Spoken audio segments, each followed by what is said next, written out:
প্ৰতি মই ৰাজীৱ শইকীয়াদেৱক অনুৰোধ জনাইছো আৰু এই স্থানীয় আমাৰ জয় জুবিন দা, জয় জুবিন দা।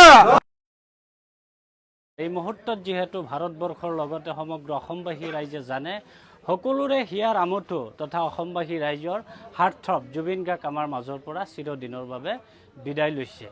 যিজন জুবিন গাৰ্গৰ প্ৰত্যেকজন মানুহৰ অন্তৰত আছে, যিজন জুবিন গাৰ্গ প্ৰত্যেকজন মানুহৰ হৃদয়ত আছে, যিজন মানুহ গছ তৰুলতা, যিজন মানুহ সাগৰ, যিজন মানুহ মানুহক ভাল পাইছিল, সেই জুবিন দাৰ বিষয়ে জুবিন দাক মনত পেলাই এই মুহূৰ্তটো আজিও অব্যাহত আছে। জুবিন দাৰ শ্ৰদ্ধাঞ্জলি জ্ঞাপন কৰিবৰ কাৰণে লখিমপুৰ জিলাৰ যুৱনগৰত দুৰ্নীতি বিৰোধী যুৱশক্তি লখিমপুৰ জিলা সমিতিয়ে আজি আনুষ্ঠানিকভাৱে বহুখিনি ৰাইজ এই মুহূৰ্তত আপোনালোকে দেখিবলৈ পাইছে যুৱনগৰত একত্ৰিত হৈ সকলোৰে হিয়াৰ আমঠু জুবিন দাক শ্ৰদ্ধাঞ্জলি জ্ঞাপন কৰিবৰ কাৰণে উপস্থিত হৈছে।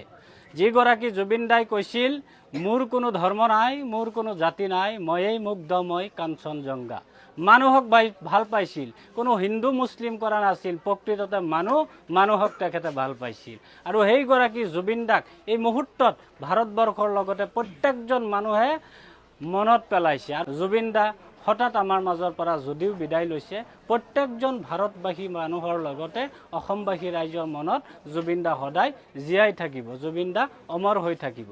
গতিকে সংগঠনৰ নেতৃবৰ্গ আছে, যথেষ্ট সংখ্যক ইয়াৰ স্থানীয় লোকসকল আছে। মই প্ৰথমতে আপোনাৰ ওচৰত আহিছোঁ, যিহেতু জুবিন দাৰ হঠাৎ মৃত্যু হোৱাৰ খবৰে অসমৰ প্ৰত্যেকজন মানুহৰ মনত আঘাত দিছে।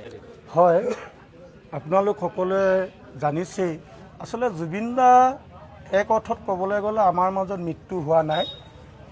আমাৰ মাজৰ পৰা জুবিন দা চিৰদিনৰ বাবে কোনোদিন উভতি নহা জেগালৈ গৈছে। কিন্তু আমি এটা কথাই ক'ব বিচাৰোঁ, যাতে তেওঁ য'ত আছে শান্তিৰে থাকক আৰু অসমৰ ৰাইজক যেনেধৰণে তেওঁ অসমৰ আমি পিতৃস্বৰূপ বুলি ভাবোঁ, জুবিন দা আমাৰ পিতৃস্বৰূপ, অসমৰ বাবে তেওঁ ৰজা আৰু আমি তেওঁ পালি নেতা। গতিকে জুবিন দা আমাৰ মাজৰ পৰা হেৰাই গৈছে, এইটো অত্যন্ত বৰ দুখনীয় কথা। কিন্তু আমি ছ'চিয়েল মিডিয়াবিলাকত দেখিব পাইছোঁ যে জুবিন দাৰ যিটো নৰ্থ ইষ্টৰ প্ৰগ্ৰেম, মই কাৰো নাম ল'বলৈ নাযাওঁ, আমাৰ নেতৃত্ব লোৱা এতিয়া ইতিমধ্যে অসমৰ মাননীয় মুখ্যমন্ত্ৰী ডাঙৰীয়াই দুজন ব্যক্তিৰ নাম তেওঁ দিছে। তেওঁক মাননীয় মুখ্যমন্ত্ৰী ডাঙৰীয়াক আমি সহযোগ কৰিম। কিন্তু এই ক্ষেত্ৰত যদি আমি চাবলৈ যাওঁ যে আমাৰ জুবিন দাক আমাৰ মাজৰ পৰা কিয় লৈ গ'ল, এইটো কিন্তু আমি তীব্ৰ প্ৰতিবাদ কৰিম। দুৰ্নীতি বিৰোধী যুৱশক্তি অসমৰ বিশেষকৈ লখিমপুৰ জিলা সমিতিয়ে এইটো আমি স্পষ্টীকৰণ দিব বিচাৰিছোঁ। যদি প্ৰকৃতাৰ্থত জুবিন দা আমাৰ মাজৰ পৰা হেৰাই যোৱাৰ ক্ষেত্ৰত যদি কিছু আমি দুৰ্নীতি যদি আমি পাওঁ, এটা ক্লু পালোঁ, কোনো কালে তোমাৰ সি বাচি যাব নোৱাৰে। আমি এইটো তীব্ৰভাৱে প্ৰতিবাদ কৰিম আৰু আমি আইনৰ কাষ চাপিম, যাতে জুবিন দা আমাৰ মাজলৈ পুনৰ ঘূৰি আহে। এইটো ভগৱানৰ ওচৰত মই প্ৰাৰ্থনা জনাইছোঁ। বিশেষ মই একো নকওঁ, এই অৱস্থাত মই ক'বলগীয়া মই বিশেষ নাই বুলি ভাবোঁ। এটাই কওঁ, জয় জুবিন দা, জয় জুবিন দা, জুবিন দা অমৰ হওক, জুবিন দা অমৰ হওক। এই মুহূৰ্তত মই উল্লেখ কৰিছোঁ, যথেষ্ট আৱেগিক হৈ আছে, কেনেকৈ বুজাব, মনৰ ভিতৰৰ পৰা কথা নোলোৱা এটা পৰিৱেশ হৈছে। আমাৰ মাজত যিহেতু এগৰাকী শিক্ষক আছে, যথেষ্ট প্ৰত্যেকজন মানুহৰ চকুত চকু পানী বৈ আছে। আৰু এই মুহূৰ্তত এটা আৱেগিক দৃশ্য এই মুহূৰ্তত দেখুৱাইছোঁ লখিমপুৰ যুৱনগৰৰ পৰা। মই আপোনাৰ ওচৰত আহিছোঁ, প্ৰত্যেকজন মানুহে জুবিনক ভাল পায়, প্ৰত্যেকজন যিহেতু হঠাৎ বিদায় লৈছে আমাৰ ফালৰ পৰা, আমি কোনো পধ্যে মানি ল'ব পৰা নাই। কি ক'ব বিচাৰে? নহয়, সঁচাকৈ এক মৰ্মান্তিক কথা। আজি জুবিন দাক যেনেকুৱাকৈ সকলো শ্ৰেণীৰ মানুহে মনত ৰাখিছে, কি এক শ্ৰেণীৰে নহয়, গোটেই ভাৰতবৰ্ষই নহয়, বিশ্বৰ মানুহবিলাকে আমাৰ আজি এই জুবিন দাৰ কথা মৰ্মাহত হৈছে, সদায় স্মৰণ কৰিছে, শ্ৰদ্ধাঞ্জলি জনাইছে। অসম চৰকাৰেও তিনিদিনীয়া কাৰ্যসূচীৰে শ্ৰদ্ধাঞ্জলি অনুষ্ঠান পাতিছে। আমাৰ মাজত জুবিন দা যেন চিৰদিন থাকে। বিশেষকৈ জুবিন দাৰ যিবিলাক গান আজি সৃষ্টি কৰি থৈ গৈছে, সেই গানবিলাকে অমৰ হৈ আছে। প্ৰত্যেকটা গানৰ প্ৰত্যেকটা শব্দৰ অৰ্থ আমাৰ মানুহৰ হীৰাই হীৰাই বৈ গৈ আছে। আৰু এই মানুহজন এনেকুৱা ধৰণৰ মানুহ আছিল, চিধা মানুহ আছিল, চিধা মানুহ বুলি ক'ব লাগিব। তেওঁ মানে কাকো ভয় কৰা নাছিল।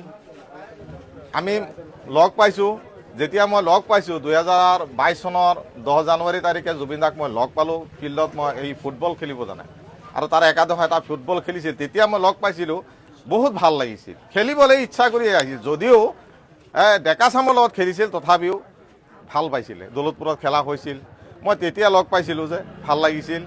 আৰু এই জুবিন দাক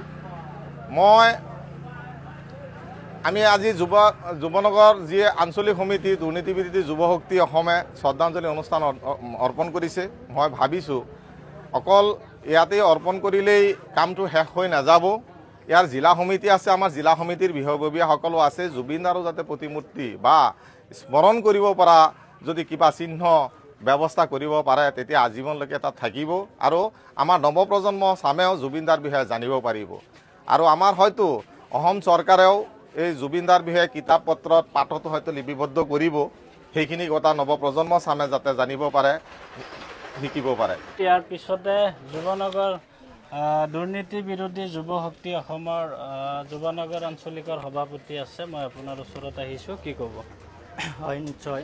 আজি আমি অতি দুখেৰে ক'ব লগা হৈছে, এনেকুৱা মানুহ এজন আমাৰ পৰা আজি হেৰাই গ'ল, যাৰ গান শুনি আমি ৰাতিটোত টোপনি নাহে আৰু দিনটোত যে আৰম্ভণিয়াই নহয়, এনেকুৱা মানুহ আজি আমাৰ পৰা হেৰাই গ'ল।